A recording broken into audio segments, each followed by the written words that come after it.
Hola a todos, ¿cómo estáis? Mi nombre es Juan Jesús Vallejo, soy periodista, escritor y el director del programa Noche de Misterio en Caracol Radio. Hay toda una disciplina de la arqueología bíblica, que nos demuestra que muchos de los hechos que aparecen en la Biblia son total y absolutamente reales. Pero ¿qué pasa con otras historias que están en el libro sagrado y que tienen cierta controversia? Por ejemplo, ¿existió el diluvio universal? Una historia que aparece en más de 500 culturas del planeta. O por ejemplo, hay pasajes en la Biblia que nos dicen que los ángeles llegaron a tener relaciones con las mujeres más hermosas de este planeta, engendrando así a los Nefilín, o gigantes que vivieron aquí en nuestro mundo. Toda una serie de historias fantásticas que tienen una base real que os va a sorprender. Pero si queréis saber sobre esto y mucho más, no os perdáis el último podcast de Noche de Misterio en Caracol Radio, los archivos X de la Biblia.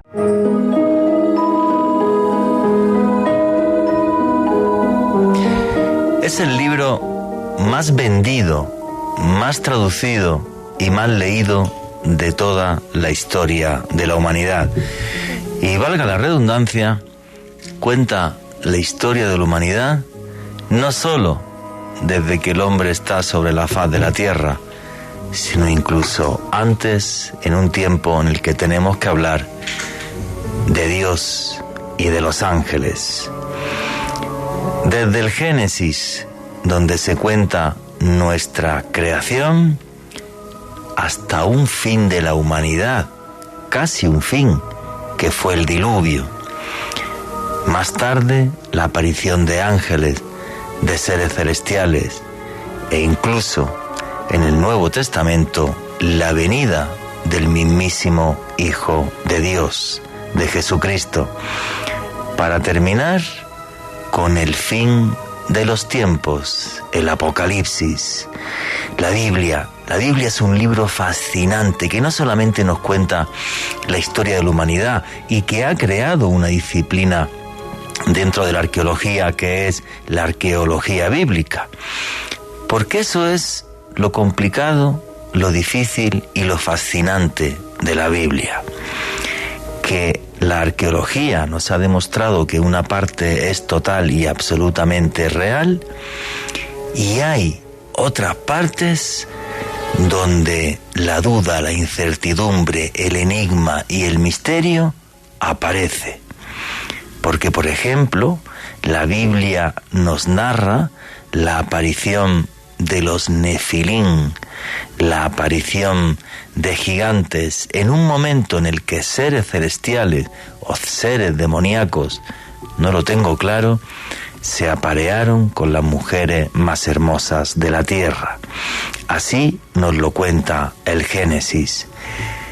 ¿Fue esto verdad? ¿Es cierto que hubo un tiempo tan repleto de misterio, tan fascinante y tan enigmático, que hechos así llegaron a suceder? Por encima de si es usted cristiano, o católico o creyente, la Biblia es un libro de historia fascinante. A mí, por ejemplo, me sedujo leer el Apocalipsis. Es lo más críptico que he leído en mi vida. Todo metáforas y símbolos en un lenguaje realmente enrevesado. Sin embargo, de una belleza y de un mensaje profundo que le cala a uno el alma cuando lo está leyendo. Y creo que esa es la magia de la Biblia, que sus palabras han hecho que más de 2.000 millones de personas crean en Dios, crean en un Dios incluso que en un momento de la historia se hizo hombre. En fin, no soy un gran conocedor de la Biblia. Tenemos, por supuesto, hoy aquí una persona que sabe de la Biblia muchísimo más que nosotros. Pero sí me parece un texto que hay que tener en cuenta, no solo porque la arqueología demostró que una buena parte es totalmente cierta, sino porque yo abro las puertas de mi mente y de mi corazón a pensar y a creer que algunos de los episodios que en principio pueden sonar fantásticos de la Biblia, como es el diluvio o como es la aparición de esos gigantes, fue real. Y hay una parte de la ciencia incluso que trabaja sobre esto. Diluvio, Noé, el arca, gigantes, ángeles, una historia fascinante, una lucha entre luces y sombras, cuyo escenario es la tierra y uno de los protagonistas, los hombres. Pase lo que pase, cuando hay oscuridad, acuérdense siempre de esto, péguense a la luz, porque la luz siempre gana, aunque esta batalla eterna entre bien y mal, yo creo que será realmente infinita y eterna. Buenas noches, noctámbulos.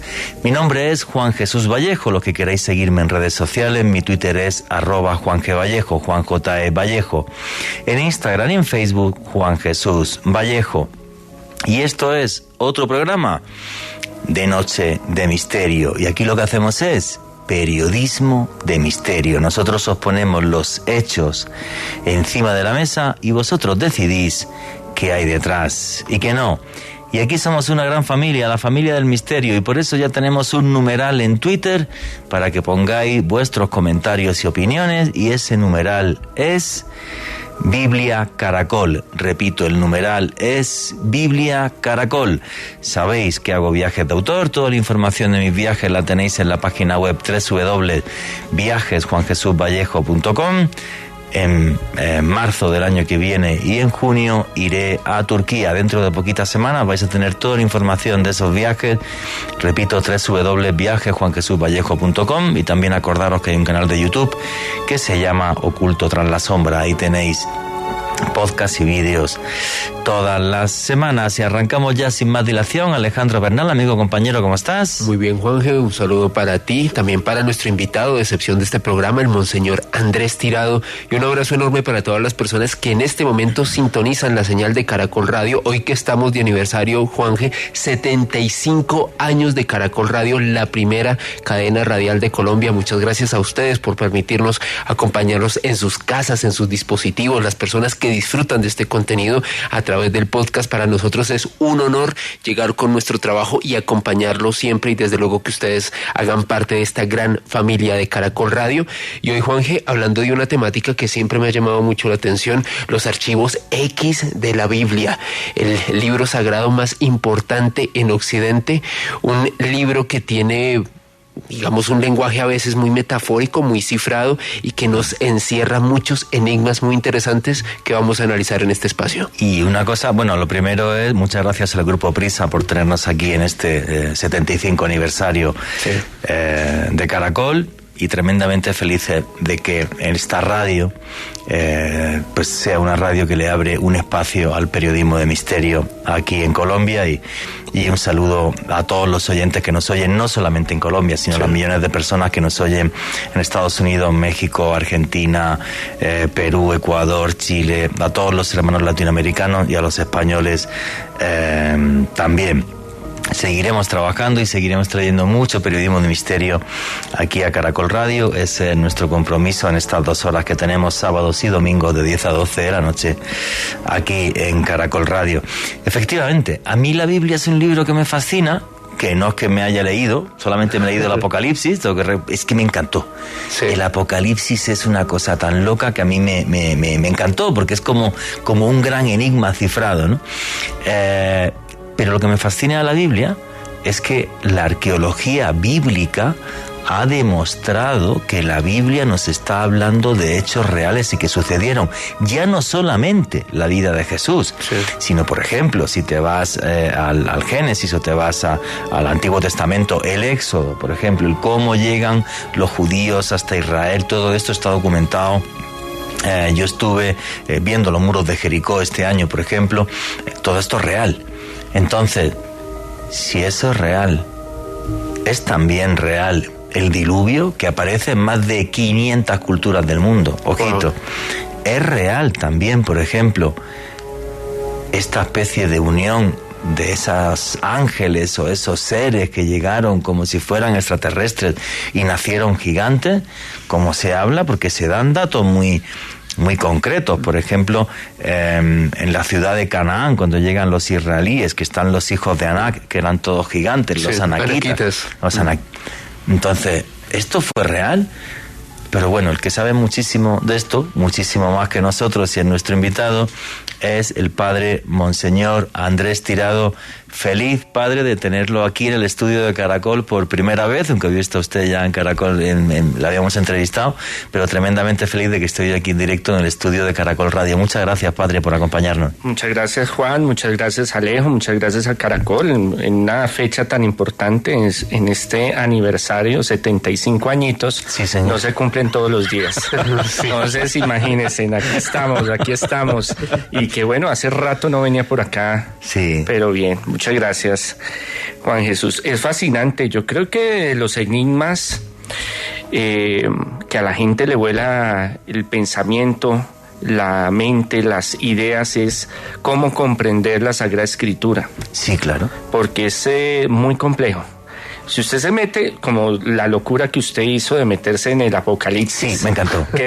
Me encantó. Queda loco porque no, ¿cómo es esta cuestión? Que vienen los jinetes y los 7 sellos y que esto se va a acabar y cómo va a ser. Es complejo entender un escrito que ha sido tan bien elaborado, tan bien trabajado, que tiene varios lenguajes, que tiene un lenguaje encriptado, secreto, oculto.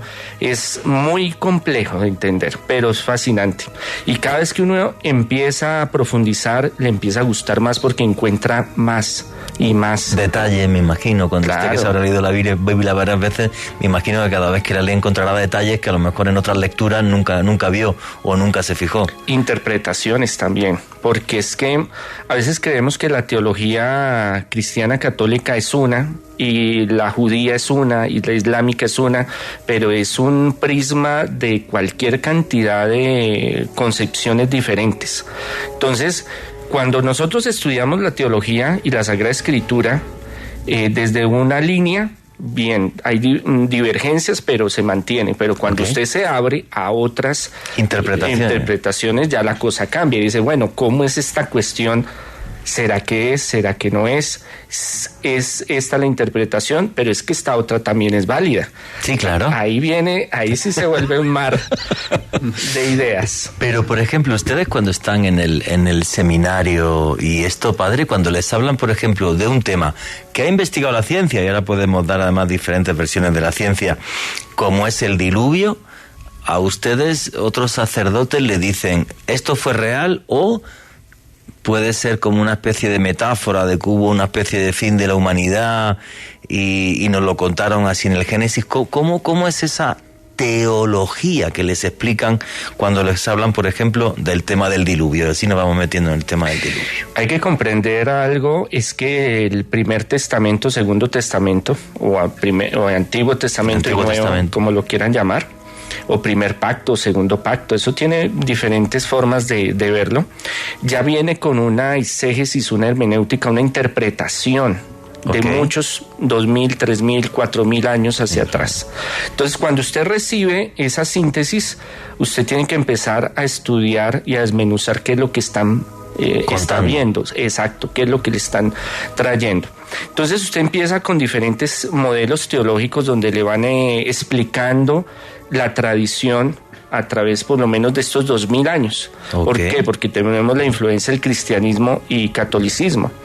Pero ya cuando usted empieza a avanzar y a subir en ese nivel, entonces se exige que usted entre un poco más al mundo judío, por ejemplo, al mundo rabínico. Y cuando usted ya entra al mundo rabínico, eso es un universo paralelo, eso es otra cosa total, porque una palabra para ellos no es solo una palabra en el mundo occidental para nosotros, sino tiene toda una teología y hay libros y libros, enciclopedias, solo para hablar de un vocábulo, por ejemplo.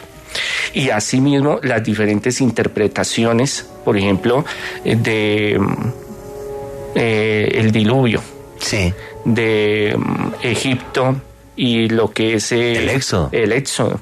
Y muchas circunstancias que uno dice, bueno, pero esto me lo contaron así, pero ellos tienen otro tipo de visión de lo que sucedieron. Y ya llega la ciencia moderna, y llega la arqueología, específicamente la arqueología bíblica, y le dice, venga, vamos a cotejar eso a ver si es real o no. Y cuando usted empieza a mezclar muchas cosas, porque desde el siglo XVIII y XIX, con la teología científico-crítica, empezaron a descartar muchas cosas y dijeron, no, eso es un lenguaje filosófico, es un lenguaje teológico, es literario que están utilizando una simbología. Pero cuando empiezan a descubrir y a excavar y empiezan a cotejar y decir, oiga, lo que decía la Sagrada Escritura sí tenía razón, no es exacta, no es que sea un plano cartesiano que le diga la coordenada exacta donde ocurrió, pero sí el hecho como ocurrió. Entonces sí tiene arqueología, tiene historia, tiene mitología, tiene filosofía, tiene teología. Pero en ese desarrollo del siglo XVIII y XIX hicieron un gran daño al expropiar la Sagrada Escritura de que realmente sí tiene arqueología y tiene historia.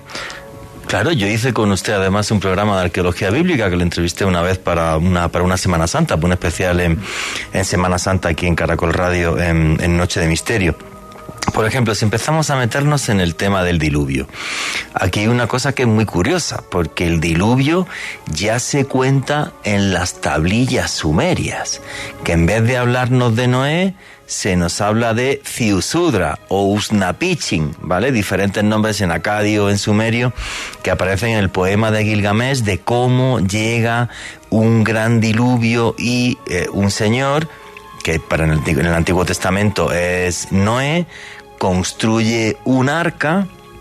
Y es curioso además porque, bueno, en este arca iría una pareja de cada uno de los animales de la tierra, y es curioso además porque en el Antiguo Testamento, a diferencia que en las tablillas sumerias, sí dicen que ese arca acabó en el monte Ararat, que es un sitio muy concreto que hay en Turquía. Entonces, claro, muchas veces los científicos en principio dicen, bueno, es imposible que hubiera habido un diluvio en todo el mundo, que hubiera fastidiado al mundo. Ahora, una gran inundación en la antigua zona de Mesopotamia es más que posible, sí, entre los ríos Tigris y Éufrates. Y entonces hay un montón de teorías científicas. Una, por ejemplo, que nos dice que hace 12.000 años el nivel del Mar Negro subió muchísimo porque fue la última glaciación, y el hielo al derretirse pues hizo que que subiera el nivel del mar. Otros que nos dicen, por ejemplo, que es posible que hubiera un gran tsunami en el Mediterráneo y eso arrasara pero millones de hectáreas en diferentes países y demás. Hay, por ejemplo, otra teoría científica que dice que a lo mejor esto se confundió porque hace unos 70.000 años, en lo que se conoce como la catástrofe de la Toba, hubo un invierno nuclear de 6 años por erupciones volcánicas. Y hay algunos científicos que dicen que el hombre estuvo a punto de desaparecer y que no sobrevivirían más de unas 10.000 personas. O sea, solo quedaron 10.000 personas en el mundo hace 70.000 años. Entonces, usted, monseñor, como sacerdote y estudioso de la Biblia, cuando empieza a ver este tipo de estudios científicos y tal, que están intentando bucear para ver la realidad de este diluvio, ¿qué es lo que opina de todos estos trabajos y del propio diluvio? Bueno, es que la cuestión, debemos de entender de que los textos de la Sagrada Escritura son posteriores a Mesopotamia y a todos los pueblos relacionados alrededor, pueblos semitas. Okay. ¿Qué hace el pueblo judío? Hace una reconstrucción, una recopilación de todos esos historias, todas esas anécdotas, de todos esos escritos y tradiciones. Lo sintetiza y lo coloca en una visión no de los dioses, porque es monoteísta el pueblo judío, sino que lo estiliza y lo vuelve solo un dios que está interactuando con un pueblo. Por ende, muchas de las tradiciones de los diferentes pueblos empiezan a achicarse entrando a la Sagrada Escritura. La tienen que fidelizar ese concepto para que ellos puedan entender realmente qué es lo que viene de atrás. Pero al hacer esa síntesis deja muchas circunstancias fuera del relato bíblico.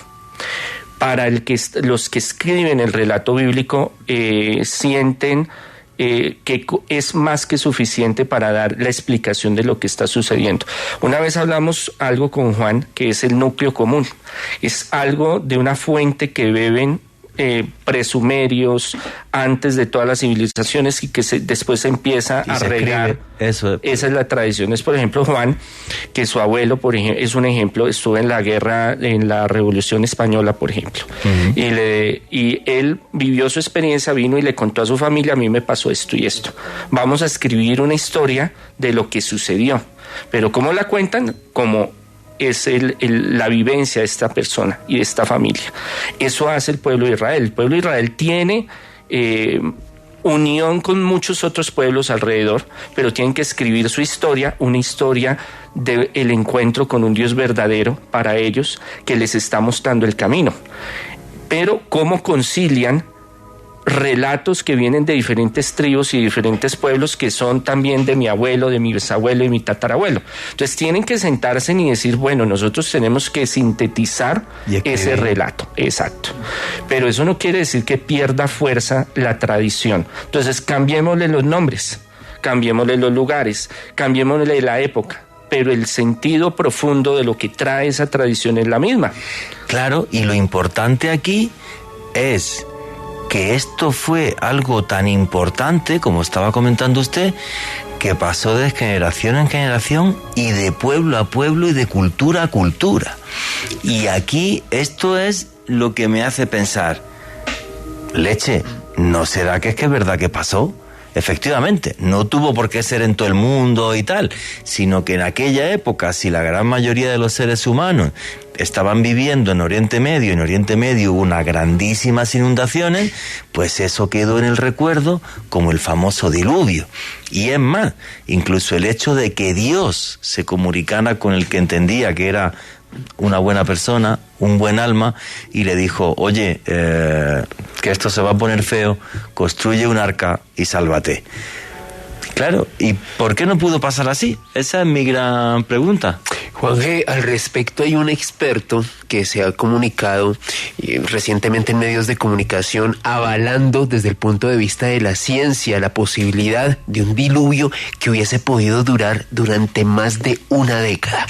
¡Wow! Una década. Robert Ballard, Juan G., un hombre experto en la exploración acuática, de acuerdo a una investigación que él realizó en 1999, donde encontró una costa inundada, vestigios de que realmente el nivel del agua había subido en un momento mucho, sostiene una teoría de que hace 12.000 años, desde Connecticut hasta el Polo Norte, había una masa de hielo de más de 15 millones de kilómetros. De acuerdo a Ballard, hace 12.000 años, este hielo se comenzó a derretir y al menos en el hemisferio norte se produjo una gran inundación durante 10 años, Juan G. Yo te digo una cosa, creo que fue en el año 2008, estuve en Turquía haciendo reportajes y pude bucear en una ciudad sumergida. Sí. Y la gente no es consciente de lo que ha cambiado el nivel del Mediterráneo en 2000 años. O sea, era una ciudad griega lo que yo buceé, y la gente dirá, una ciudad griega en Turquía. La gente no sabe que hay más ruinas griegas en Turquía que en Grecia. ¿Vale? Entonces estuve filmando Kaunos, Tlos, esto creo que estaba cerca de Kaunos, para ser exacto. Y bueno, fue una experiencia alucinante porque, claro, tú vas en el barco y ves unas escaleritas y crees que, bueno, pues que habría allí algo y tal, pero te tiras al agua y no, la escalerita era de una de las casas de la parte de arriba de la ciudad. Wow. Toda la ciudad está abajo. Y entonces vas buceando y vas viendo los trozos de cerámica, todos los cimientos de las casas, se ven perfectos a 7, 8 metros de profundidad. Pero claro, estamos hablando de unas variaciones muy, muy importantes, y es como muy bonito, muy espectacular cuando tienes la suerte de poder bucearlo. Si buscáis en Google, por ejemplo, hay unas ruinas romanas submarinas en Libia que son impresionantes. Vale, entonces claro, si esto ha pasado solo en esta visión que estamos hablando de unos 2000 años, ¿qué no habrá pasado en 5000, 6000 años que se habla del relato? Ese es el tema. Me estaba acordando ahora, aunque me salgo un poco de... Bueno, sí tiene que ver con el diluvio. El arqueólogo alemán, que aquí nos encantan los arqueólogos alemanes porque son los únicos que se mojan, Klaus Schmitz, el arqueólogo alemán que descubrió los templos de Göbekli Tepe en Turquía, dándoles una antigüedad de 12.000 años, no se cortó un pelo cuando dijo: para mí esto es el Edén bíblico. Dice, ¿y es el Edén por qué? Porque había un tipo de trigo que era la escanda. Primero, la zona era mucho más lluviosa que a día de hoy, había muchísimo trigo silvestre que era escanda, y él comenta que había manadas de gacelas de hasta 10.000 ejemplares, con lo cual poner un cerco, pillar a 40 o 50 gacelas, más hacer pan, más todo esto, era como muy, muy fácil, y él se convenció y dijo, el eco del Edén que nos quedó para él fue Göbekli Tepe, y a lo mejor tienes razón. Y las coordenadas apuntan a que sí. Es que ese es un debate bien escabroso, como dicen por ahí. Entonces nosotros el hombre moderno cree que el hombre antiguo era ignorante y era tonto y era personas que vivían solo en las cuevas y no era más, pero no, la ciencia y la arqueología ha cambiado esa visión. Sí, total. Entonces, por mucho tiempo no se creía que era cierto el diluvio, ni que esos fenómenos hubieran sucedido. Pero llega la arqueología y todos estos avances y estas noticias y llegan a poner un punto donde dicen, bueno, creemos, no creemos, si está diciendo la verdad, no estaba diciendo la verdad. Entonces, es transformante ver cómo las cosas van cambiando con el tiempo, pero que nos vuelven a traer a lo antiguo. Sí, y una cosa que ha dicho usted que es clave. Yo, por ejemplo, cuando me ha dado por investigar esto de la vida de Cristo y tal, pues uno piensa, porque en general piensas, bueno, pues hace 2000 años la gente pues tenía que ser muy ignorante. Bueno, pues resulta, por ejemplo, que todos los judíos sabían leer y escribir. Total. Porque estaban obligados a poder leer el Talmud. O sea, no había analfabetismo en el Israel-Palestina, llamarlo como queráis, de hace 2000 años. Lo que pasa es que querían que Jesús y los apóstoles fueran unos novelistas, unos literatos, pero fuertísimos. No, obviamente, y sabían varios idiomas, ¿no? Uh-huh. Es complejo el tema. De pronto los espartanos y los judíos eran los únicos que se preocupaban, bueno, algunos niveles de los griegos y los romanos altos, ¿no?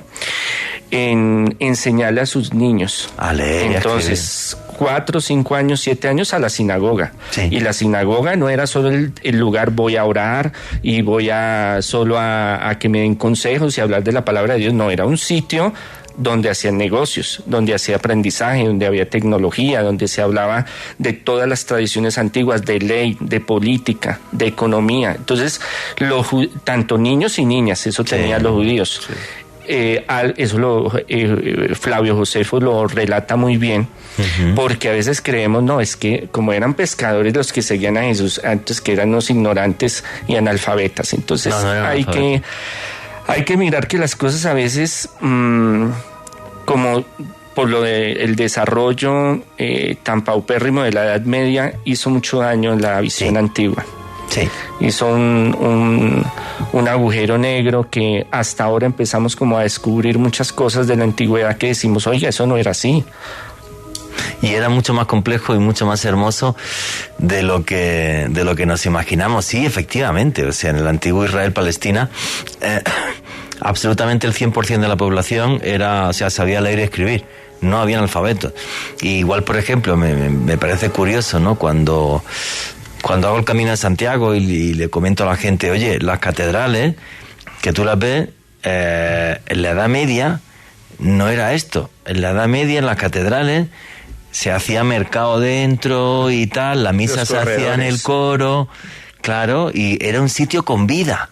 Y los peregrinos dormían en la catedral, pues obvio, los obispos les dejaban dormir porque iban haciendo el camino de Santiago, pues allí dormían. Punto económico, pero fuertísimo. Claro, efectivamente, y eran sitios de vida.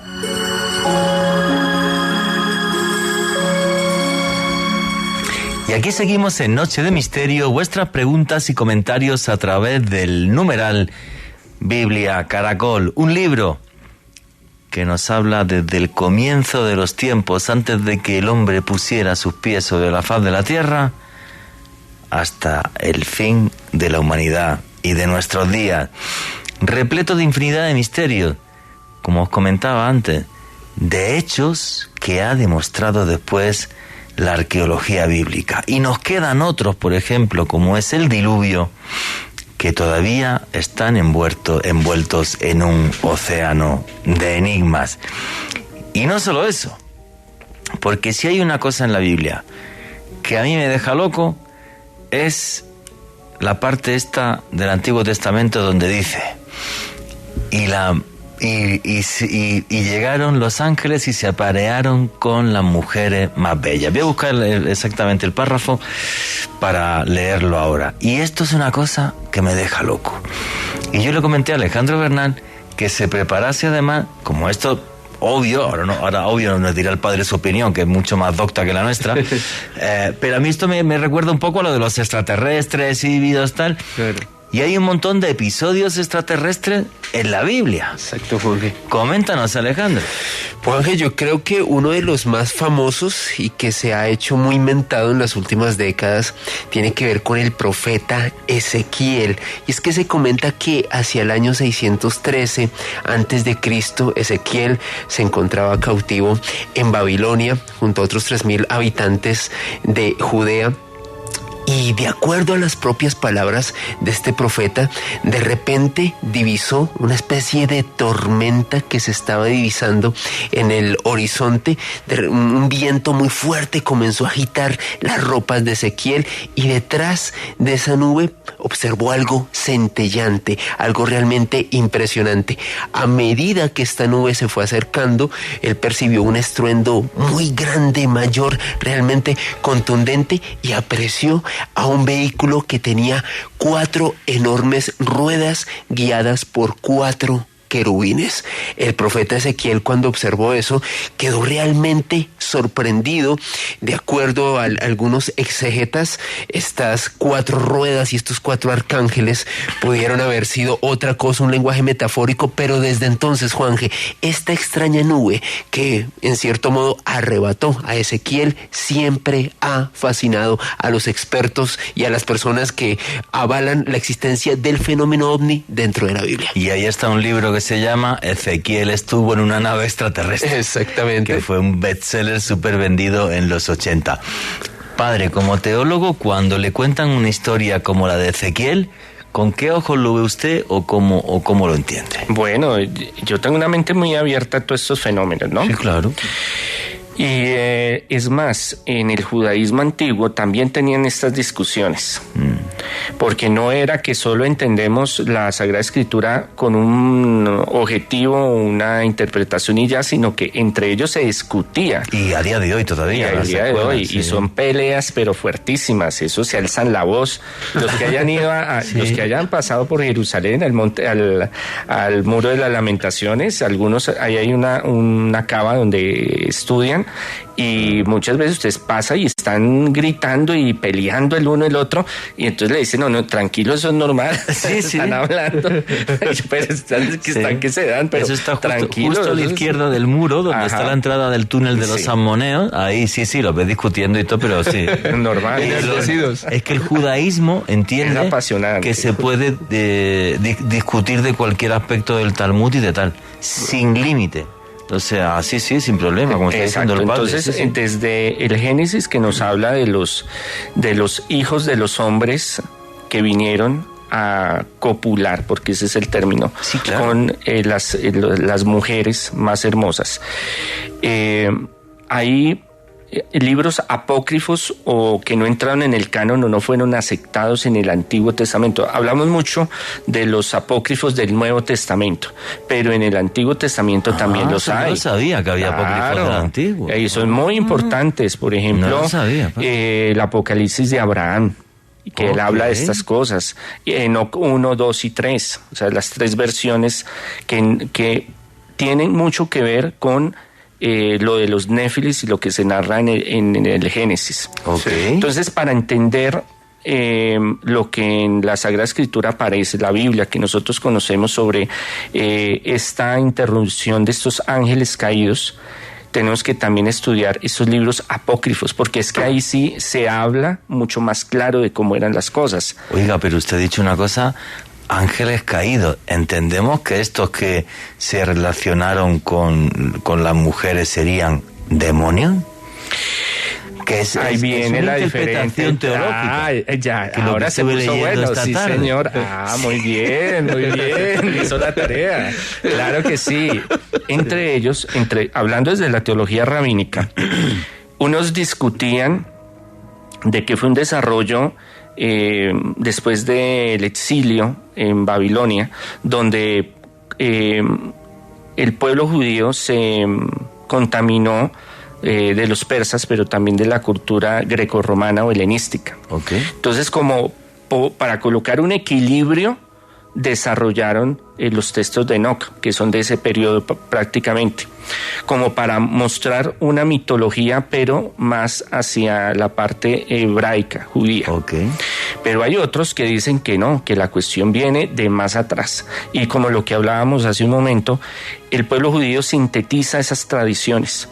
Para el pueblo judío no es que se robó, no es que se copió, no es que eso es suyo y esto es mío, porque no existe el copyright en esa época, sino que usted es mi abuelo y por allá está mi tío y por allá está mi sobrino, y venimos de lo mismo y cada uno cuenta su historia y es válida y es legítima. Entonces usted encuentra en el Antiguo Testamento, por ejemplo, la creación, Génesis 1 y 2, la creación de Adán y Eva, contada de dos versiones diferentes.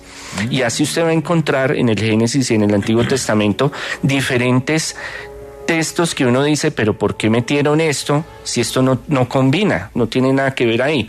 Pero que para los que lo escribieron era importante porque es palabra sagrada. Okay. Quiere decir que viene del Señor, viene iluminada del Señor.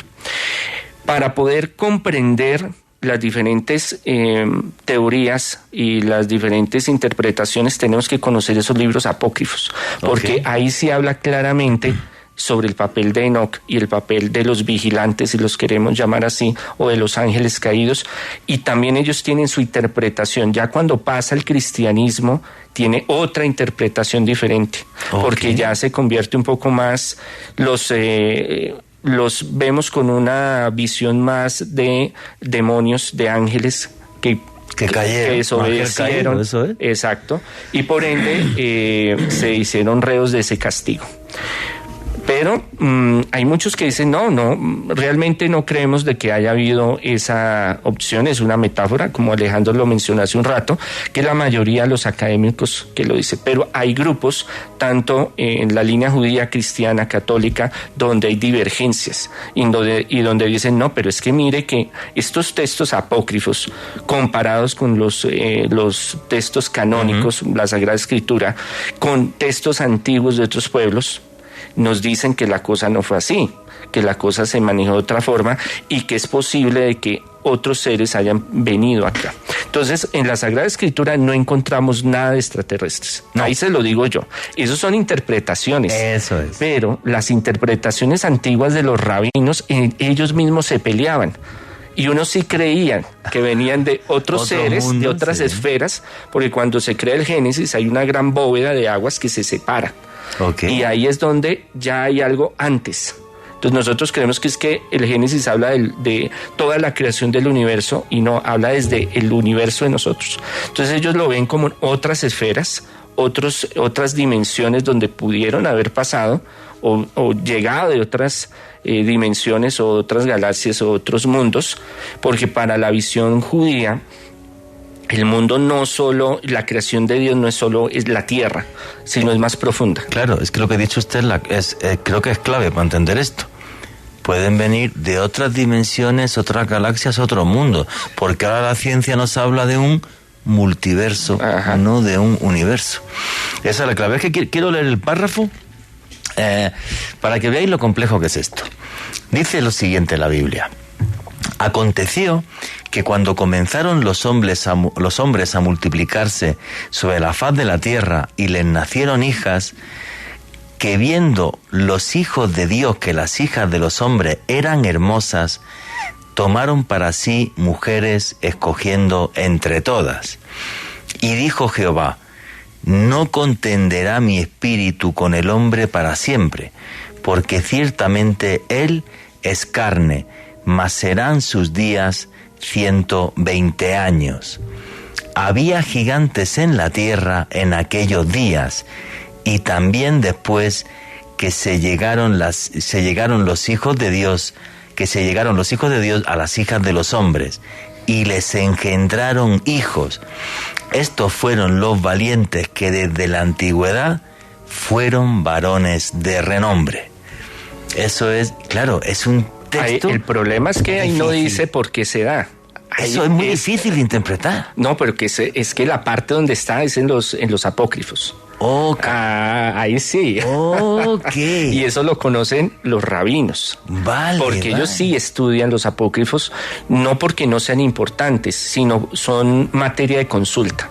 Entonces, el otro pedazo de la historia de por qué vinieron y por qué se dio y por qué se acortaron están los apócrifos. ¿Y qué es lo que dicen esos apócrifos de por qué vinieron esos ángeles? Porque ahí dice que se aparearon con las hijas de los hombres. Es complicado. Una clase larga para explicarlo, pero el hecho es que el ser humano se aparta de Dios porque tiene vinculación con el Génesis, con la serpiente antigua. Y como los ángeles caídos, los hijos de los hombres, se revolucionan para venir a estar acá para traer ciertos beneficios. Y ahí es donde se viene, ahí explica todo el proceso, el por qué, el para qué, por qué se dio. Y ahí sí uno entiende, ahora sí encaja por qué el texto, porque la Sagrada Escritura, hay temas que solo ponen el texto y dan la referencia a lo que sucedió, pero no explican cómo. Eso es. Claro, por eso es tan difícil de interpretar. Yo es una de las partes de la Biblia que más me fascina. ¿Sabes? Me he leído ese párrafo 80 veces. Es muy complicado de entender, y además cuando nos habla de ese tiempo de gigantes y que se aparearon estos ángeles y tal, pues es un tema que a mí me fascina, y de ahí vendían los famosísimos Nefilín, que eran gigantes. Exactamente, Juanje. Una de las referencias, ya que estamos hablando de evangelios apócrifos, Enoc denominaba al líder de estos ángeles caídos, de estos Grigori, que era el término en específico que utilizaba Enoc, lo denominaba como Azazel. Azazel, el líder de estos ángeles caídos, quienes se aparearon con las mujeres, pero aparte de eso, Juanje, Azazel trajo conocimientos para las mujeres, conocimientos vedados, les enseñó a maquillarse, les enseñó una serie de artes, incluso magia, botánica y demás. Exacto, fue un portador de conocimiento de acuerdo a Enoc. Y yendo de la mano de esta existencia de gigantes en la Biblia, Juanje, y es una referencia que a mí siempre me ha fascinado, la existencia del rey Og de Basán, que está nombrado en el Deuteronomio. Y es que este rey Og de Basán era mencionado por algunos refaítas. En específico se describía una cama que utilizaba este monarca, una supuesta cama de hierro que tenía 9 codos de largo por 4 de ancho, es decir, más de 4 metros de alto por 1.8 de ancho, que tenía que utilizar este monarca, que era reverenciado por los refaítas, uno de esos pueblos antiquísimos, y que de acuerdo a algunos expertos, este rey Og de Basán pudo haber sido uno de estos descendientes de esa unión de los Grigori con las mujeres más hermosas. Esto es de ciencia ficción, padre. Claro, a mí me encanta. El problema es que no hay pruebas de gigantes. Pero si vamos a lo científico, pero todos los pueblos, la mayoría de los pueblos tienen referente. Y hay pruebas circunstanciales de que sí ha existido los gigantes, pero en este momento pruebas contundentes no las hay. Había en Georgia una que era muy curiosa, ¿no? Un tipo, ¿te acuerdas? Que hicimos esto en un programa en Oculto tras la sombra hace poco. Sí. Y había en Georgia un dato muy curioso, pero no se lo puedo decir ahora exactamente. A mí esto es un tema que me fascina, ¿no? Y luego aparte, por ejemplo, cuando vemos en la Biblia, cuando se nos habla de Goliat era uno de estos gigantes, al que el rey David es capaz de dar muerte. Y hay más episodios ovni también en la Biblia, ¿no? Juanje, uno de los más fascinantes tiene que ver con Felipe, un apóstol de Jesús. Y básicamente esto está relatado en el libro de los Hechos de los Apóstoles. Y la historia es así. Resulta que Felipe estaba caminando por el desierto, se encuentra a un viajero que estaba intentando interpretar un libro. Felipe se acerca, le da el contexto necesario y le transmite un mensaje muy interesante. Le dice, miren, yo fui seguidor de un hombre santo, un hombre que murió crucificado, al tercer día resucitó. El viajero estaba muy sorprendido, un viajero abisinio, de acuerdo al Hecho de los Apóstoles, que muy sorprendido por esta historia de Felipe, cuando de repente, tras esta historia y ante este viajero, Felipe es arrebatado por una especie de luz. Es decir, este viajero quedó sorprendido de ser testigo de una especie de abducción de un apóstol, Juanje. Hechos de los Apóstoles, como uno de estos seguidores de Cristo fue arrebatado frente a un viajero abisinio. Wow, y eso está en un apócrifo, dijiste. Exactamente, Juanje. Impresionante esa historia. Otra de las más interesantes que también se encuentran dentro de la Biblia, Juanje, y que iría de la mano de lo que estamos hablando de los Nefilim. Esto tiene que ver con el evangelio apócrifo de Judas. Y es una historia muy interesante porque hablaría de lo que sería la supuesta tumba de Moisés y cómo las huestes demoníacas y angelicales estuvieron batallando por usurpar esta tumba y las angelicales por protegerlo. Básicamente, Juanje, Satanás sabía dónde estaba ubicado, le reitero, según el evangelio apócrifo de Judas, la tumba de Moisés. Quería apropiarse de estos restos y baja San Miguel Arcángel a protegerlo con un ejército celestial. Se produce una batalla impresionante. Lucifer no quería dar tregua ante este suceso, y de acuerdo al evangelio de Judas, Juanje, monseñor y oyentes, esta lucha se va a dirimir al final del Apocalipsis. Quedó como en una pausa, en un stand-by, pero se va a dirimir en los últimos tiempos de nuestro mundo. No, fascinante. Supuestamente Moisés debería estar enterrado en el Monte Nebo, ¿no? Exacto. Claro. En la misma Sagrada Escritura aparecen dos hechos donde dice, uno que lo enterraron, otro que se desapareció. Y esa duda pasa a los libros apócrifos. Los libros apócrifos son como narraciones que tratan de explicar muchas cosas que no están en lo común o no están en la Sagrada Escritura fáciles de entender. Y muchas sí son de la creación imaginaria, y otras sí vienen de algún hecho concreto. El hecho es que nunca se ha encontrado la tumba de él ni el rey David, entonces estamos esperando a ver. Pero sí hay muchas teorías que afirman que el fin de los tiempos las dos tumbas van a salir. Se van a manifestar. Bueno, hay una supuesta tumba del rey David en Jerusalén, pero es falsísima. No tiene nada que ver. Ves allí a la gente rezando y tal, pero el mismo guía judío te dice que ahí es imposible que esté David. Efectivamente. Pero bueno, no deja de ser curioso. A mí es que me parece una parte como muy fascinante, ¿no? Porque es como si se mezclara, sobre todo en este párrafo que os he leído, el tema extraterrestre, ángeles caídos, ángeles que vienen del cielo, con hasta una hibridación. O sea, una cosa súper loca. Y luego el tema de los gigantes. Entonces, ya te digo, para mí es la parte más de ciencia ficción de la Biblia, y siempre me intrigó mucho. Y además, supuestamente estos Nefilim vivieron con los hombres hasta que el diluvio se los llevó.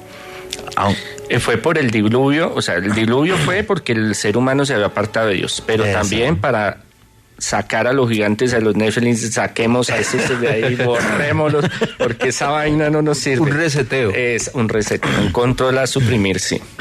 Pero se dice que de ahí también salieron espíritus tenebrosos a habitar la tierra, los desiertos.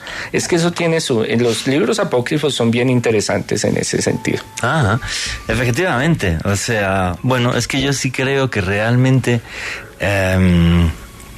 la Tierra, y usted que es exorcista y es conocido a nivel internacional como eso, la Tierra realmente fue y es, por desgracia, un campo de batalla entre esas luces y sombras, entre esos ángeles y demonios, que es una lucha eterna que nos ha rodeado, ¿no?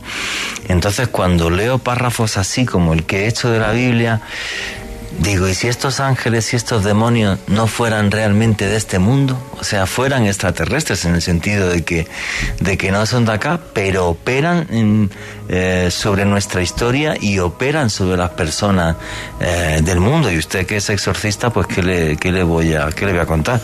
Entonces, ¿cómo ve esto usted, monseñor? Cuando se habla del cielo, no es el cielo que yo miro y veo que es azul, sino lo que hay más allá. Entonces, más allá puede ser muchas dimensiones, puede ser muchos planetas, muchas galaxias, pueden ser otros reinos espirituales. Y por ende, acá hay manifestación de esas entidades, de esos espíritus, de esos demonios. Eso está en todas las religiones y espiritualidades del mundo. Sí, señor. Y de esa purga de los Nephilim salen esos demonios, esos espíritus errantes. Esa es una de las teorías de dónde vienen los demonios o los ángeles caídos, conectada con el Azazel, como lo quieran llamar, y y lo que es la serpiente del paraíso. Muchos de los pueblos más antiguos, sobre todo el pueblo judío, la concepción del pueblo judío en el Antiguo Testamento y aún en la época de Jesús, es que los demonios, los espíritus, se encuentran en los desiertos. Por eso es que Jesús se va al desierto y está 40 días, 40 noches, y llega el cachón y le dice, bueno, hermano, vamos a hablar usted y yo. Sí, señor. En el Monte de las Tentaciones, exacto, en Jericó. Sí, exacto. Señor. Entonces sí hay lugares malditos, podríamos decirlo, lugares que son portales, lugares donde hay manifestación poltergeist, manifestación de entidades de espíritus, sí, que pueden entrar y salir de esos lugares, portales naturales energéticos. Y yo he estado en muchos donde suceden cosas que científicamente no hay cómo comprobarlo, pero que son muchos fenómenos que suceden, y eso también está ligado a estas entidades, estos espíritus bajos que atormentan. Es curioso como eso que ha dicho usted, me estaba recordando que, completamente fuera de la Biblia, en la mitología egipcia, Set, cuando pierde la batalla con Horus, con el hijo de Osiris, a donde lo manda Mun-Ra es al desierto. El desierto. Y vive en el desierto, efectivamente. Y entonces la tradición también africana, cuando vas por el desierto y ven que hay pequeños remolinos de viento, los tuareg y los bedúes, no les gusta porque dice que es como si fueran los dedos del demonio. Wow. Y entonces que te aparte, que da como que te quita la baraca, ¿sabes? Si te toca. Entonces como que si ves los remolinitos, no te acerques. Superstición, realidad inquietante. Wow. No lo sé, no tengo ni idea, pero yo cuando estoy en el desierto y veo uno de estos remolinos, me aparto. Sí, me aparto, porque como dice el refranero español, que es muy sabio, allá donde fueres, haz lo que vieres. Cuando te están diciendo apártate de eso, bueno, pues por lo que sea, mejor se aparta uno y listo. Sí, pero es curioso, ¿no? Hay lugares, yo estoy de acuerdo con usted, hay lugares que son portales, y Oriente Medio tiene una carga energética absurda, y vas a sitios, o sea, para mí Jerusalén es uno de los lugares más mágicos del mundo, o sea, piedra a piedra se puede estudiar, investigar y toda esa historia. Y Egipto es otro que es una auténtica locura, y tienes esos lugares que son portales a lo positivo, y otros, por ejemplo, que desde mi punto de vista son a lo negativo. Cuando Cuando la gente hace los viajes conmigo a Egipto se lo explico. No voy a decir el negativo, el que venga lo entenderá, pero sí es chistoso. Bueno, es que fíjate, los egipcios le tenían tanto miedo al demonio que nunca lo dibujaban, del miedo que les daba. Solamente hay 2 representaciones del demonio en todo Egipto, solo 2, de Set. Una en el templo de Amun-Ra de Sigua y otra en la tumba de Nefertari. No hay más.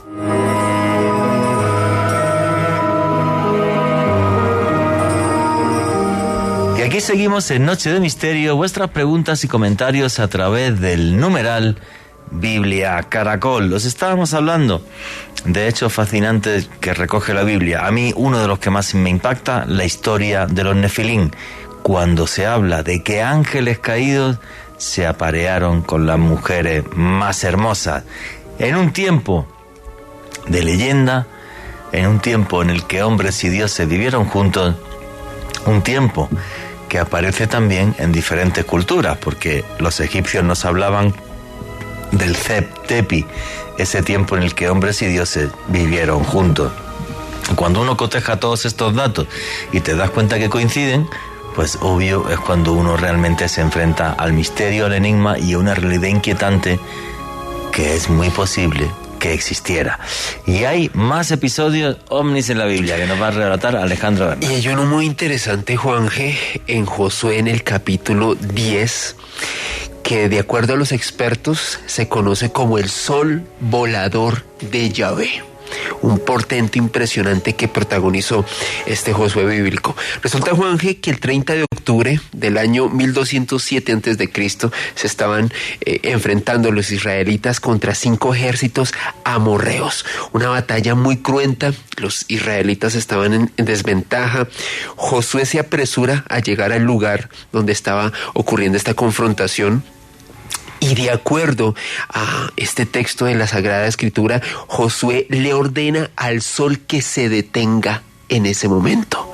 El sol se detiene y al ver este portento los ejércitos amorreos quedan tan asustados y tan sorprendidos que emprenden retirada. Los pocos que se quedaron en el lugar perecieron por una lluvia de piedras que vino desde el cielo.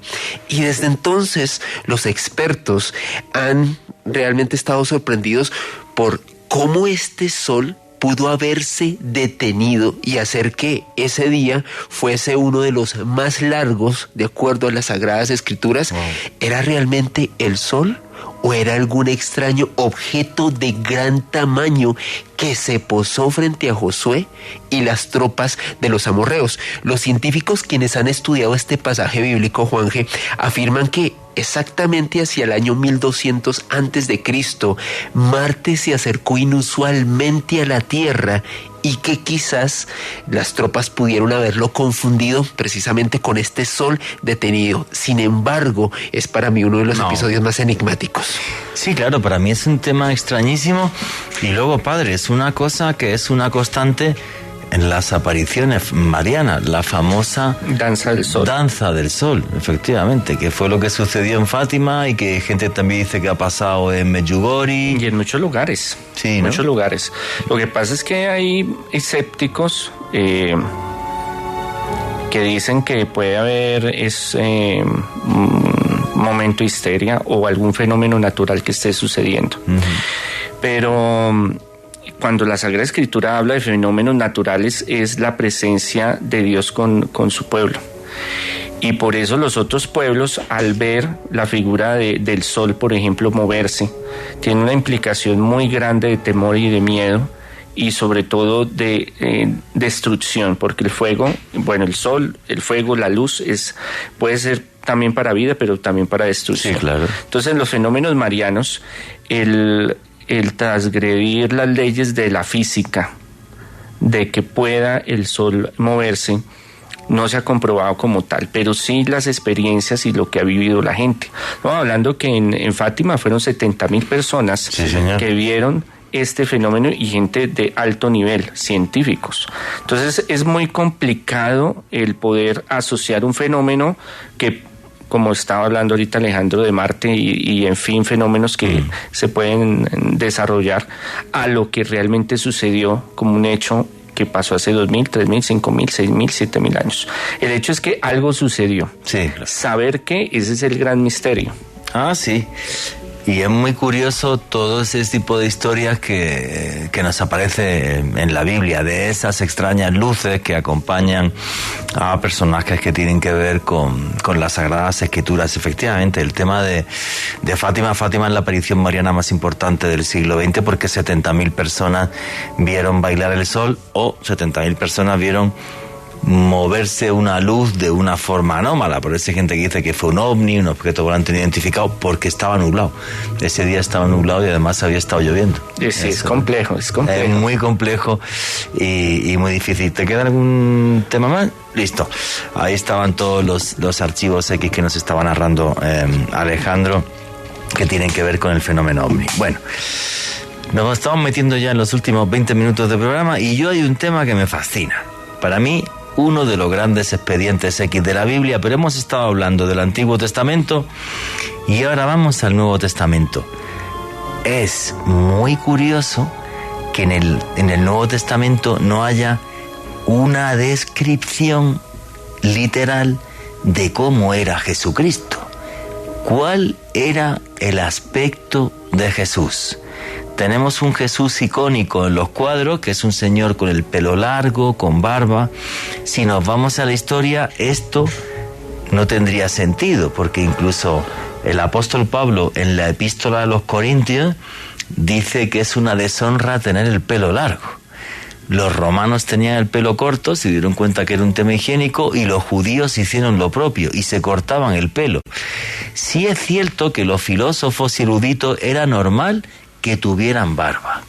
Eso sí, lo que nos han demostrado los estudios antropológicos de esqueletos del siglo I en Israel es que la altura media de la gente era de 1,60 m.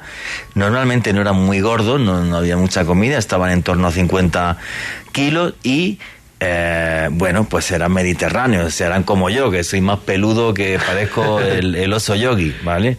Entonces, pues Jesús podría, bueno, pues pelo corto, pero ojos claros, ojos oscuros, tal. Pues muy complicado, ¿no, padre? Es un acertijo. Sí, claro, porque la imagen que nos ha llegado de Jesús, que es bizantina, se la inventaron en Bizancio en la Edad Media, y es que los reyes en la Edad Media tenían barba y el pelo largo, por eso lo hicieron así. Claro. Pero realmente es imposible, o sea, lo del pelo largo, o sea... No es tan imposible, lo que pasa es que, por ejemplo, Juan el Bautista tenía el pelo largo. Ah, sí, claro, esa no la sabía yo, padre. Tenía el pelo largo porque era una norma... Sí está descrito. Sí, es una norma que los profetas tenían que tener pelo largo. Entonces no es una regla general. Vale. Por lo general en el tiempo de Jesús sí, la mayoría tenía el pelo corto. Sí. Corto. Era de 1,60 m a 1,70 m más o menos. Correcto. 60 kilos, el más gordito 70 kilos más o menos. Pero la fisionomía cambia muchísimo. Entonces, ¿qué han hecho? Cogen un esqueleto y lo forran en piel y bajo un análisis antropológico organizan unas fracciones para decir este es. Eso es. Pero es muy difícil porque, mire, Israel es un sitio supremamente importante desde tiempos muy antiguos y por eso grandes reinos se lo peleaban. Sí. Sumerios, arcadianos, Babilonia, los persas, los egipcios, los africanos, porque es un punto neurálgico de comercio, tanto de occidente a oriente. Por ahí se pasaba todo. Entonces, económicamente, políticamente, aunque fuera un peladero, era muy importante. Pues sí, es un peladero en cierta... Bueno, ahorita no, porque la tecnología israelí ha cambiado todo, pero... pero comercialmente era supremamente importante. Sí, muy importante. Y tecnológicamente, porque por ahí pasaba el conocimiento de un lado al otro. Ahí se asentaron muchos pueblos, desde Mesopotamia, pero también de África, también de los pueblos del mar, estamos hablando del Mediterráneo, y se mezclaron. Entonces, la fisionomía rabínica o judía de ese entonces es diversa. Algunos tenían, y a día de hoy sigue siendo súper diversa. Exacto. Entonces sí, habían de ojos verdes, ojos azules, ojos cafés, piel aceituna, marroncitos, blanquitos, sí los había. Sí, claro. Entonces es muy complejo, y hasta que no encuentren el ADN completo del linaje de Jesús, es muy difícil cómo podría llegar a ser. El siglo IV empiezan a desarrollar la fisionomía de Jesús, la que conocemos. De ahí, bueno, los bizantinos la desarrollan con ese perfil que ya Juan nos comentó. ¿Qué es lo que sucede? Debemos de entender que para el pueblo judío la imagen de Dios y la imagen de Jesús era una imagen que no se debía detallar o de pintar para el judío tradicional. Estamos hablando que los primeros cristianos fueron judíos. Sí, claro. Y judíos que fueron muy fundamentalistas en cierto momento, hasta que aceptaron a Jesús. No es que dejaron de ser judíos, siguieron siendo judíos, pero mesiánicos. Sí. Entonces, y todavía existen. Así, muy claro, poquitos hay, muy poquitos. Sí, es minoría. Son muy poquitos. Es que es un revuelto que es difícil. Sí. Pero el hecho es que ellos lo recogen los evangelios que tratan de narrar. Es un documento para adoctrinar, para llevar el mensaje, lo que Jesús hizo. Okay. Entonces ya detalles como si tenía un lunar o no tenía un lunar, si tenía el pelo hasta la cintura o no tenía pelo hacia la cintura, no es relevante porque no es de salvación. No era relevante. Sí. No era importante. A mí no me interesa si era alto o bajito. No lo describieron. Exacto. ¿No? Pero ¿por qué más no lo describieron? Porque para el judío la imagen de Dios es sagrada y no podían pintarla o dibujarla. Vale. Esa es una teoría mía y de otros investigadores, ¿no? Ajá. Entonces, los primeros 4 siglos, como el primer siglo sobre todo, fue judío mesiánico, pero ya después se desarrolló con los gentiles o los paganos. Entonces, eso ya cambió toda la perspectiva, pero ya en ese entonces ya no habían registros de cómo fue Jesús. No existieron. Entonces, el hecho de pintarlo, de dibujarlo, ya era sacrílego para la mentalidad judía del primer siglo. Okay. Ya cuando pasa el paganismo le dicen, no, hermano, pues aquí ya la cosa es diferente. Necesitamos un buen pastor. Entonces le ponen la figura, una de las más antiguas, el buen pastor, aquí con la ovejita en los hombros. Entonces ese es el gran problema que hay sobre la fisionomía de Jesús, que muy posible nunca la vayamos a saber. Ha habido apariciones, ha habido señales, es más, hay algunos que dicen que han tomado fotos, videos, bueno, eso es muy relativo, bueno, hay de todo, pero que haya un relato o fisionomía de cómo era Jesús del primer siglo, no. Libros apócrifos posteriores, segundo, tercero, cuarto siglo, tratan de explicar algunas cosas, pero no hay un retrato escrito que pueda decir es que tenía un ojo más grande que el otro. O los ojos claros, o castaños, lo que sea. Ahora, aquí la clave de esta cuestión es la siguiente. Efectivamente, en la Biblia, en el Nuevo Testamento, no hay ninguna descripción de Jesús, pero ¿y si la síndone, la sábana santa de Turín, es real y ahí estuvo el cuerpo de Jesucristo? Un señor, no recuerdo la altura ahora, búscalo ahí, a ver. Me creo que 70 y algo, juraría. Búscalo ahí. Y 80 kilos de... 80 kilos, la sangre es AB positiva, semítico puro, y es muy curioso porque el Santo Sudario de Oviedo, la sangre es igual, AB positivo. Exacto, pero hay mucha pelea ahorita en la actualidad, si sí o no todavía. Sí, pero para mí la síndone no es la Biblia, bueno, si es parte de la historia bíblica, en el sentido de que si realmente tuvo el cuerpo de Jesús, porque esa sábana está impregnada de algún tipo como de radiación que no comprendemos. Porque cuando uno le hace una foto, lo que se ve en el negativo es un negativo en sí, es una cosa súper loca. Ahí, por ejemplo, el personaje de la síndone sí tiene el pelo largo. Sí, tiene el pelo largo. Yo no sabía el detalle que nos ha dado usted, que los profetas sí tenían el pelo largo y que el Bautista tenía el pelo largo. Exacto. Y muchos rabinos sí tenían el pelo largo. Es que no es, a veces queremos como encasillar a este grupo y es así, no. Y más complejo. Exacto, y habían calvos también. Entonces, sí, claro, como yo, seguro. Como usted y yo ya voy para allá. Entonces, hermano, yo le llevo ventaja. A Alejandro también, no diga nada. Padre retroceder. Nos va a hacer un milagro aquí de la multiplicación de los cabellos. Juan, que aquí estaba mirando los datos, el cuerpo que aparece en la síndrome de 1,78 metros de estatura y 75 kilos. Hubiera sido un hombre alto para la época. Para la época sí, bastante alto. Es una posibilidad. Y luego fíjese, cuando yo me estaba documentando esta tarde, no había visto detalles como los que menciona usted. Pues efectivamente, a lo mejor los profetas podían tener el pelo largo, o alguna escuela rabínica o algún rabino, porque como eran filósofos, el aspecto de un filósofo no era el de una persona normal de la calle. El vestuario, la forma de vivir, absolutamente todo. Pero... Y que Jesús era muy sui generis. Él no encajaba con ninguna escuela. Él era su propia escuela. Sí, claro. Con lo cual... Entonces, si yo quiero dejarme la mecha larga, me la dejo. ¿Qué me van a decir? Pero vamos a algo mucho más profundo. ¿Es importante si era negro, morado o azul? No. Lo que hizo era lo importante.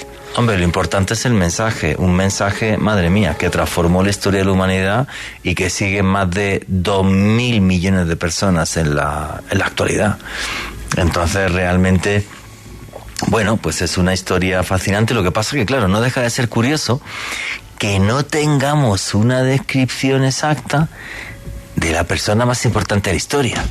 Lo que pasa es que cuando Jesús resucita, se aparece a los apóstoles, no es con el mismo cuerpo que fue en vida. En vida, claro, hay una transformación y eso mucha gente no le pone cuidado. No, yo no sabía claro, eso, ¿me lo explica usted? Hay una transformación física y espiritual, energética, una fusión de materia. Por eso es que él se aparece en diferentes formas. Y tiene ciertas claves con los apóstoles. Fraccionó el pan. Veníamos en el camino de Maús y nuestro corazón ardía y él nos explicaba la palabra. O se sentó a pescar con nosotros y le dijo, vaya y pesque y bote de nuevo la red. Y cuando volvió, era él. ¿Sí me comprende? Claro, no, es que hay cosas que creemos, asociamos que son así, pero no son así. Vale, no es tan fácil. No. Ni muchísimo menos. No, y luego también un elemento clave. Claro, estamos hablando. Era famoso, para que lo entendamos, con el grupo de ellos. Pero para los demás no, era un desertor, un paria, un revolucionario, como lo quieran llamar. Sí, un revolucionario, sí. Sedicioso es la palabra correcta según la tradición. Pero para ellos empieza a coger fuerza, pero a los demás no les importa. Eso es algo que debemos de tener presente. Pasarán siglos para que él sea una persona importante. Claro. Es importante para el grupo de los apóstoles, los discípulos de ellos. Si dicen que cuando murió Jesús, bueno, no se puede saber la cifra exacta, otro de los expedientes X de la ley, pero dicen que podrían ser entre 100 a 1000 cristianos, no más, cuando murió Jesús. Es lo que yo he leído. Pero claro, fíjate qué arco tan grande, de 100 a 1000. Pero el más optimista dice 1000. Sí. El más optimista, efectivamente.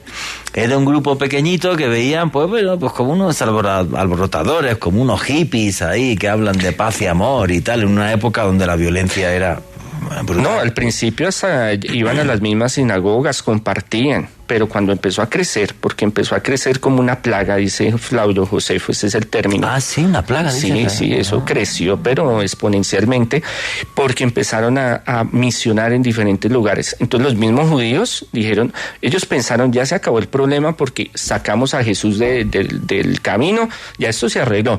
Que tengan otro pensamiento teológico, no hay problema, porque aquí usted puede pensar esta línea, usted la otra, la discutimos y chao. Pero cuando empieza a coger fuerza y poder y empiezan a subir en diferentes niveles sociales, culturales, judíos, ahí la cosa ya no se puso buena. Ahí se preocuparon y dijeron, estos ya nos están ya cogiendo. No son 4 hippies. No, ya es una organización, entonces los vamos a perseguir. Entonces se alían con los romanos para perseguirlos, claro, porque ya empiezan a tener fuerza. Eso es lo mismo que sucede 3-4 siglos después con Constantino. Sí. En todos los niveles sociales crecen como una plaga, tanto que Constantino dice, esta es mi opción.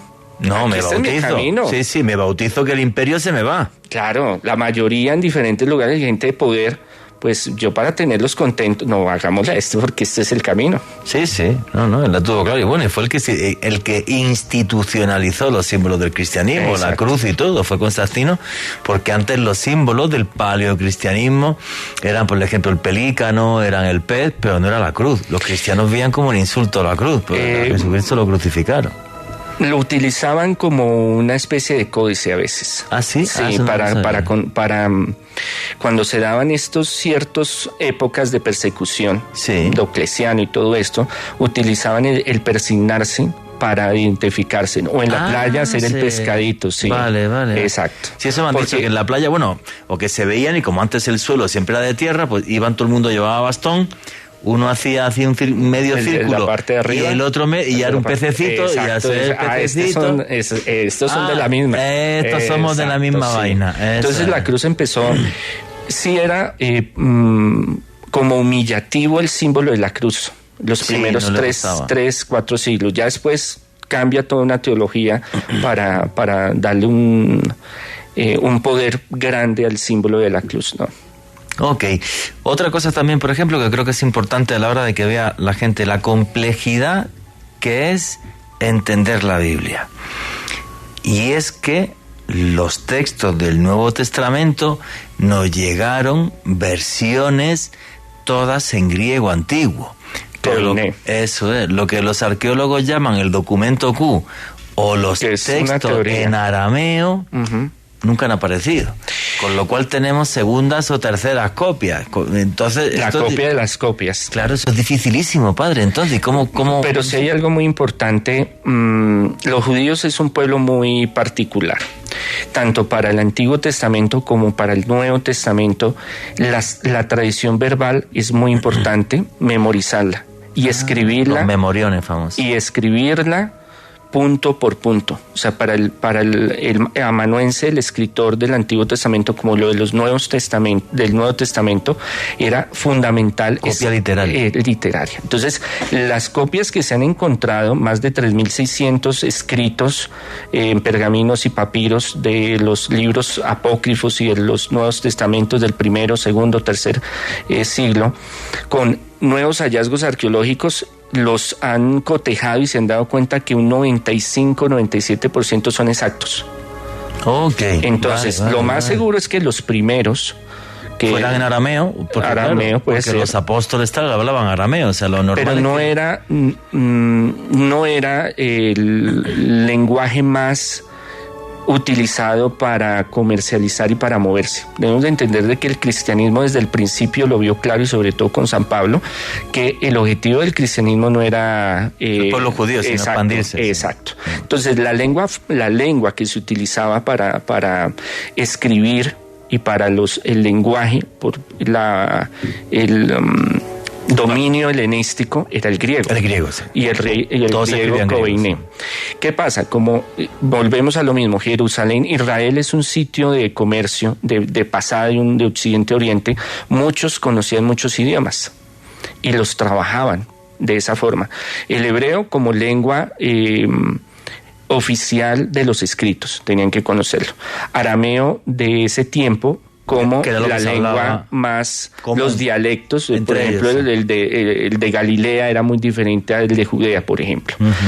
Y estaba el griego y también latín y algunas otras lenguas de otros lugares porque necesitan comercial. Sí, entonces, claro. En esa perspectiva sí se debieron escribir algunos en hebreo, otros en arameo y en griego. Lo que yo apunto más es la visión de San Pablo y de los primeros escritos de yo aquí no me quedo. Yo la tengo clara, yo voy es para Occidente. Sí, y sí. para ir a Occidente necesito griego. Sí, Entonces, sí. No, está todo escrito en griego, o sea, todos los textos antiguos están escritos en griego. Pues se nos pasó el programa volando. Padre, ya hemos llegado al final.